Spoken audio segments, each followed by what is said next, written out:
Marie-Michèle Bourrat, bonjour. Bonjour Christophe. Bon, les défibrillateurs, vous en avez entendu parler, on les voit partout. Mais est-ce que, comme nous, vous vous posez la question de savoir comment les utiliser ? Oui. Et je me sens même coupable parce que, comme médecin, je devrais le savoir et j'en ai jamais utilisé, j'ai jamais appris à les utiliser. Mais voilà, j'ai vu la démonstration tout à l'heure. Eh oui, parce qu'on a répété, évidemment, avec Emmanuel Garot. Bonjour Emmanuel Garot. Quand je vous dis que c'est bien de nous envoyer un mail, c'est exactement ce qu'a fait Emmanuel en disant, voilà, je suis de temps en temps votre émission. Moi, je suis formateur au geste de premier secours. J'ai envie de vous parler des défibrillateurs parce que là, on peut sauver des vies. Finalement, ça part d'un constat tout bête. Le nombre de décès par arrêt cardiaque en France est important. Il est important, effectivement. Donc, en dehors de l'hôpital, effectivement, ce qu'on appelle extra-hospitalier, on compte environ 40 à 50 000 arrêts cardiaques tous les ans en France. Voilà. C'est 10 fois plus que le nombre de tués sur les routes. Tout à fait. Ça, c'est un chiffre qui doit parler à celles et ceux qui nous regardent, évidemment. Quand on parle d'arrêt cardiaque en dehors de l'hôpital, c'est au travail, sur un terrain de sport, dans la vie quotidienne, au fond. La vie de tous les jours, ouais, tout à fait. On a installé, pour contrebalancer ces chiffres et les faire diminuer, des défibrillateurs un peu partout. Exactement.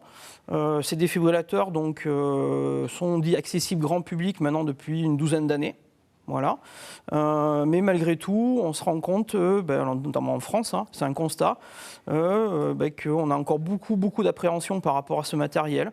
Donc il faut former les gens, et il faut aussi savoir l'utiliser et savoir aussi l'entretenir. Une question qu'on se pose tous. Marie-Michèle a eu l'honnêteté de nous dire, même moi en tant que médecin, je culpabilise de ne pas savoir l'utiliser. C'est, on peut l'utiliser sur un adulte, un enfant, un nourrisson. Voilà. Un nourrisson, c'est surprenant. Oui, tout à fait. Mais au jour d'aujourd'hui, donc, ce qui dicte à tout ça, c'est les recommandations internationales en matière de secourisme, et notamment l'ERC au niveau européen. Et au jour d'aujourd'hui, le constat fait que, alors on ne va pas rentrer dans les détails, mais il faut savoir que l'arrêt cardiaque chez l'adulte a une origine, en règle générale, différente de l'enfant et le nourrisson. Bien sûr. Mais en quelque part, on va donner toutes les possibilités de chance de récupérer. Donc, à un moment donné, maintenant, on dit, vous le posez. Voilà. Ouais. On va voir avec vous comment ça fonctionne. Et vous allez voir qu'à la maison, ça va vous rassurer, ça va vous accompagner, évidemment. Je voudrais juste faire une parenthèse sur votre parcours. Vous êtes dans le médical, paramédical, secouriste. Et puis un jour, vous vous êtes dit, je vais aller plus loin. Je vais former les autres. Exactement. Parce que finalement, notre mission, c'est de sauver des vies encore plus. C'est ça, et surtout de faire passer un message. Voilà. Le message qu'il faut faire passer, c'est qu'au jour d'aujourd'hui, c'est à la portée de tout le monde, et que c'est aussi un acte citoyen. Voilà. Donc c'est important qu'on puisse aider tout un chacun, puisque moi le premier, si ça m'arrivait, je serais content que quelqu'un fasse ses gestes. Bien sûr. Marie-Michèle, vous allez être très attentive, on va passer espace démo et vous allez voir, vous allez ressortir de cette émission. Elle est bien cette émission pour ça. Oui, elle est très bien. Et quand vous verrez un défibrillateur, vous direz « Hey, je sais faire, j'ai regardé la télé ». Emmanuel, vous me suivez. Alors, on a installé sur notre espace démo des mannequins. Bon, un mannequin d'enfant, un mannequin de jeune adulte. Oui. On va considérer qu'on est dans une grande surface, Emmanuel. Je suis en train de faire mes courses, c'est samedi après-midi, tout se passe très bien. Et devant moi, ce jeune homme s'écroule. S'effondre. On va prendre comme postulat de départ que je n'ai, contrairement à vous, aucune formation de secouriste. Très bien. Qu'est-ce que je fais ? La première chose, déjà, c'est d'approcher la personne, d'approcher la victime, de faire attention à soi parce que, elle pouvait tenir des affaires dans ses mains, on pourrait avoir des bouts de verre, on pourrait avoir des plastiques. Regarder l'environnement. Regarder l'environnement pour éviter de se faire mal. Voilà. Là, ça va. Bon. La deuxième chose, en centre commercial, on est rarement tout seul, quand même. Ouais. Donc la première chose, c'est qu'il va falloir aborder la victime, d'accord ? C'est-à-dire, regarder son état. Est-ce qu'elle vous parle ?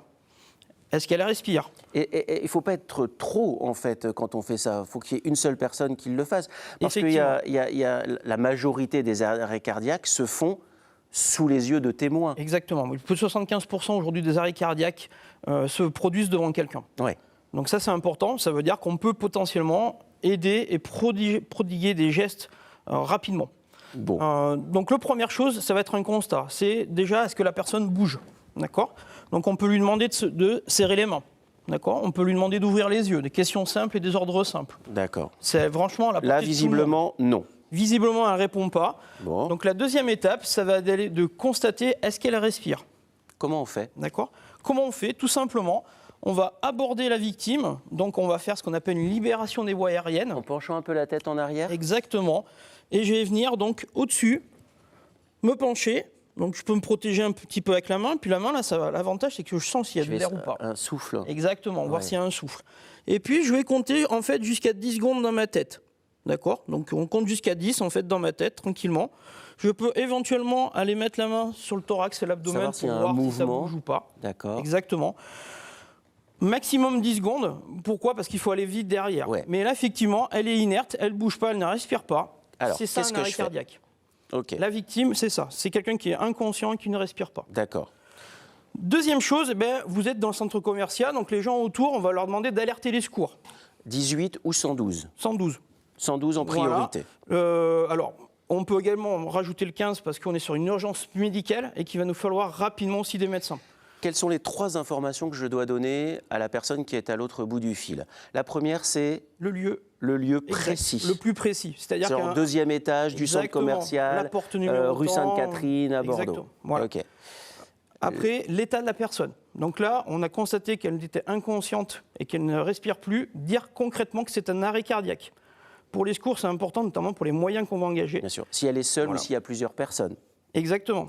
Et puis, troisièmement, si vous êtes secouriste ou pas, parce que ça peut tout changer pour un... Exactement, parce que pour votre interlocuteur, il va pouvoir axer sur d'autres gestes. Alors, on va accélérer un petit peu.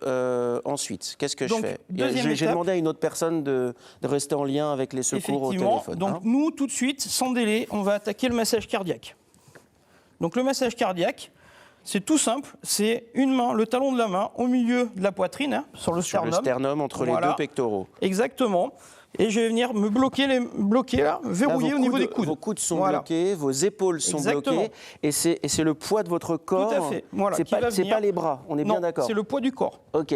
Voilà, qui va venir me donner la force d'aller appuyer sur le thorax. Si on ne sait pas quel rythme, il y a une chanson qui fonctionne très bien. Exactement. Staying Alive. Tout à fait. Et ça fonctionne. Voilà. Et ça, si on l'a dans la tête, ça marche très bien. Tout à fait. On le fait combien de temps? On va le faire tout le temps. Tout le temps. Tout le temps, tout le temps. C'est physique, hein? C'est physique, c'est très physique. Faut penser que l'autre personne qui a alerté les secours, on va lui demander, ou l'opérateur va lui demander d'aller chercher le défibrillateur. Alors moi je suis allé chercher le défibrillateur et en vous rejoignant, je l'ai mis en route. Voilà, première chose, on va l'allumer. Facile, hein, il y a un bouton. Appareil prêt. Voilà. On est guidé vocalement comme ça en permanence? Exactement. Ok, très bien. Alors ensuite c'est lui qui va nous dire ce qu'il faut qu'on... Voilà, là on vient de le faire. On l'a fait. Effectivement. Donc ça, moi je peux passer directement à l'étape de coller les électrodes. La victime est un enfant, appuyez sur le bouton enfant. Parce que les instructions seront différentes si c'est un adulte ou un enfant. Ouais. Alors, on y va pour les électrodes. Les électrodes. Alors, les électrodes, en fait, pour savoir où les placer, c'est très simple. Exactement. En fait, il y a le plan sur les électrodes. À usage unique. À usage unique. On est bien d'accord. Exactement. Voilà, très bien. Alors, une fois qu'on a ça, on le positionne immédiatement. Je vous laisse faire? Ouais. Pour exposer la poitrine nue de la victime. Tac. Tac. Donc, on suit les images, en fait, tout simplement. Donc là, exactement comme sur le plan. Et lui, il continue à nous dire ce qu'il faut faire. Voilà. Tout ça, il faut essayer de garder son calme, évidemment. Tout à fait. Mais en même temps, on n'a pas 2 heures. Hein. Oui. Ouais. Comme nous ici, en fait. Les électrodes de défibrillation sur la poitrine nue du patient. C'est fait. Ne pas toucher la victime. Donc une fois que les électrodes sont collées, il fait une analyse du rythme cardiaque. L'analyse en cours, ça veut dire que le cœur va... Il va analyser, voir s'il y a ce qu'on appelle une fibrillation, c'est-à-dire que si le cœur il convulse, si vous prévoyez, s'il tremble, d'accord? En synchronisation avec le métronome. Voilà. Donc là, une demande de masser. Et vous avez un petit métronome qui va vous donner, en fait, la fréquence. On est complètement accompagné. Tout à fait. Appuyez plus fort. Voilà. Si je ralentis, il va me demander, voilà. Il est capable, en fait, d'analyser. Il a senti que vous aviez moins appuyé. Exactement. Et il vous guide. Puisque dans les textes, on dit que donc on est sur une fréquence de massage de 100 à 120 à la minute. Combien de temps, là?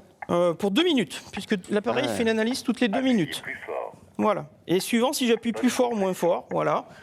Il vous dit si c'est bien Exactement. ou pas bien. Ok, très bien. Alors, admettons qu'on ait fait les 2 minutes. Oui.